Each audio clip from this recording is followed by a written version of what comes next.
Good evening to you. I'm Skyler Henry. We begin tonight in Cecil County, where a father and his 7-year-old son are dead in an apparent murder-suicide.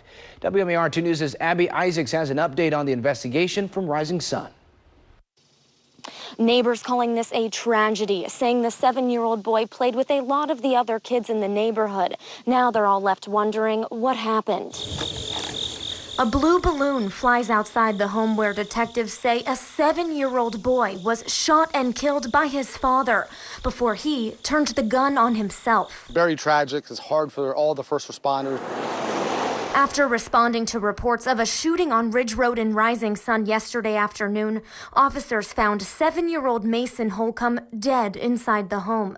His father, 33-year-old Joshua Holcomb, also shot. He was taken to shock trauma and pronounced dead.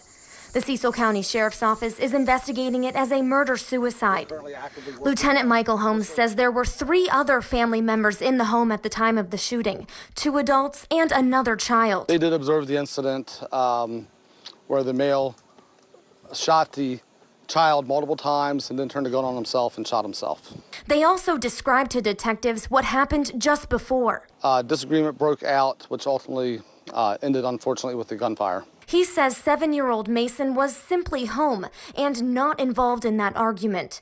An innocent child who should have been getting ready for the first day of school. Tomorrow is a school day and he would be going to school. Lieutenant Holmes says they're working to notify his school. Though Mason lived in Rising Sun, their home backed up to the state border, and he went to school in Pennsylvania. As part of the investigation, detectives are looking into possible drug or alcohol use and if they had prior incidents with the father or household. Investigators are still trying to piece together what may have led to this. That's something that they're currently actively working on. And we're still less than 24 hours since the incident occurred, so we're still trying to develop some background information on the father and all parties involved. In Rising Sun, Abby Isaacs, WMAR 2 News.